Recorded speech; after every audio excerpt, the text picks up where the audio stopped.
Ewan ko na lang talaga kung hindi nga kami ma-high blood pagkatapos naming makiasay. Halos lahat nga ng mga bahay na kinain namin ay may palitsyon. Nagdala po kami ng bag para lagyan namin ng litsyon mamaya. Magbaga na mo. Pang ilang bahay pa? Kulang pa kami ng 24 dahil 25/25 dapat yung kainin namin ngayon. Hello mga kaokay! Pangatlong araw na nga namin dito sa Corregidor Island at eto na nga yung araw na piyesta na nga dito sa kanila. Kung kahapon nga ay sardinas kami, ngayon naman ay corned beef na dahil mas nagsiksikan nga kami sa higaan. Dahil katabi nga rin talaga naming natulog si Miss Caitlyn Jobo. Hindi nga kami nalasing kagabi at hindi rin kami nag-disco dahil behave nga lang din talaga kami dahil nga alam nyo naman na masakit nga yung aking ipep. Pero kulang pa rin nga kami sa tulog dahil alam nyo naman yung bahay nga nila Idnil ay katabi nga lang ng diskuhan. This time nga ay nag-umagahan na nga rin kami. At mukhang may hindi na nga makakauwi ng Surigao City dahil nahalin na si Miss Caitlyn dito. Umagang-umaga pa nga lang talaga tawang-tawa na nga kami dito sa kanila. Ang kaso nga lang talaga pareho nga silang may espada kaya mag-sparring na lang daw sila.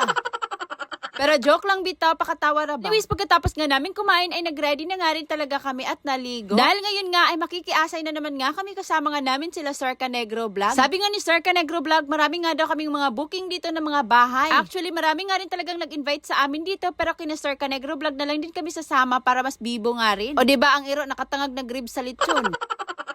Alam niyo ba na first time lang din talaga naming makikipiesta dito sa Corregidor Island kahit nagpabalik-balik na nga kami dito. Dalasan din kasi kapag pumupunta nga kami dito ay may birthday nga lang. Kaya ngayon na first time nga naming makipiesta dito ay syempre susulitin talaga namin. Shoutout nga pala dito sa kanila na nakilala si Kaokay. Maraming salamat sa inyo. Eto na nga, nandito na nga kami ngayon sa unang bahay na kakainin namin ay kakainan pala. Pagpasok nga namin, binigyan na nga rin kami kaagad ni Sir Canegro Vlog ng plato. Pero dahil unang bahay pa nga lang talaga to, kaya naman for the diet na muna kami ngayon. Pero grabe nga, bubusugin ka na talaga dito dahil meron nga silang lechon. Napasok pa nga ako sa unang pagkuha ko ng balat ng lechon sa sobrang excited. Kahapon nga ay naparami na nga yung pagkain ko ng lechon. Tapos ngayon ay lechon na naman nga, syarog di may mga high blood ani.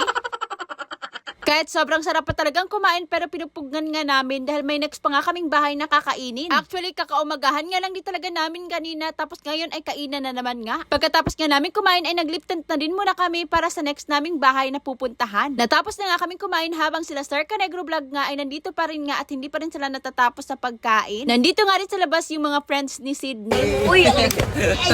Uy, grabe ka timing. Pinatapos nga lang kami sa pagkain namin tapos may lechon na naman nga dun sa bahay na kinain namin kanina. I mean, kinainan pala.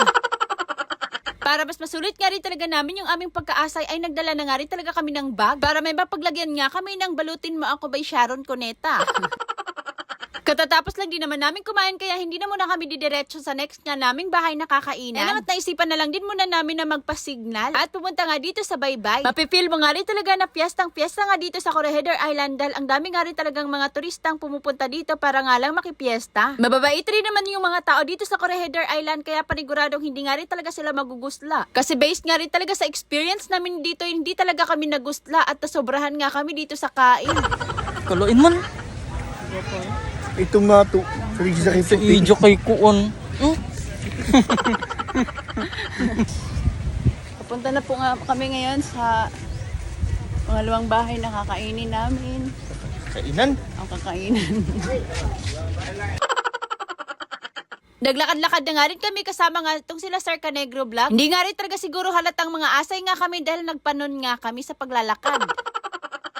Dito nga pala sa Corregidor Island ay nasa 200 mahigit yata yung mga bahay dito. Kaya marami ka rin talagang maaasayan dito. Grabe nga rin talaga dahil siguro halos nga lahat ng mga bahay dito ay may lechon. Dahil kadalingi nga namin ay meron talagang mga lechon. Kaya kung alam mong high blood ka nga tapos makikipiesta ka dito sa kanila na kung magdala ka talaga ng lusartan. Bumili nga rin pala sila Sir Canegro Vlog nitong mangga. Hindi ko nga napugan yung aking paglalaway kaya ayan nakihingi na nga rin ako dito kay Sir Canegro Vlog. Napakasarap nga rin talaga nitong kanyang sausawan. Tamang-tama nga lang di talaga at bumili nga sila nitong mangga pampawala nga sa bidli. Hindi nga rin talaga namin inasahan na makakalibre nga rin talaga kami. Thank you nga pala dito kay Sir na binigyan nga rin kami ng mangga. Habang pinapanood mo nga itong video na to ay para ka na nga rin talagang pumunta dito sa Corregidor Island. Bukod kasi doon sa mga magagandang spot dito sa Corregidor Island ay napakaganda nga rin talaga nitong kanilang lugar. Bukod sa malinis na nga, napakabait nga rin talaga ng mga tao dito. Yan bang tipong kahit lata na nga sa kalasingan yung mga tao dito, hindi mo talaga sila makikitang nakikipag-away. Dahil dito nga rin talaga sa lugar nila ay safe na safe ka nga rin. Lalong-lalo na kapag turista ka nga na pumunta dito, nakoy safe na safe ka talaga. Maalaga nga rin talaga yung mga tao dito sa kanila. Isa nga rin talaga yun sa gustong-gusto nga namin dito. Anyways, nandito na nga pala kami ngayon sa pangalawang bahay na kinainan nga namin. Pero hindi na muna kami kumain pa dahil sa sobrang kabusugan na. Shoutout na nga rin pala sa mga nakakilala sa amin dito at maraming salamat sa inyo. Eto nga si Sir na bagong kasal nga lang din daw kanina ay inaimbitahan pa kami sa bahay nila. Kaso nga lang mahiya man kami dahil first time ko lang di talaga siyang ma-meet ngayon. Di ko nga rin talaga akalain na nakilala nga kami ni Sir. Sayang nga lang talaga at busog na busog pa nga kami kaya sabi ko next time na lang kami makikaasay sa bahay nila. Congratulations nga pala sa iyo, Sir. Bumalik na nga rin pala kami dito sa bahay nila Idni. Dahil kanina pa nga rin daw kami niya hinahanap. Kapagpatulog na nga rin talaga siya ng bata sa paghihintay sa amin. Napakabilis nga ng transition dahil ngayon nga ay nandito na kami sa next na bahay na kakainan namin. Long time na to medyo nagugusla na rin kasi kami. Siguro nga ay nahilis na rin yung mga pinagkakain namin kanina. Tinawag ko na nga rin kaagad sila Food Panda Rider dahil nahihiya nga daw silang pumasok. Eh ako'y sobrang nagugusla na kaya naman wala na nga yung aking hiya. Bumaga na naman nga yung aking mukha. Grabe, ang dami nga nilang handa dito at syempre may lechon nga rin talaga. O diba, sabi ko nga sa inyo, halos lahat siguro nga ng mga bahay dito ay may palitsyon. Kainan na naman.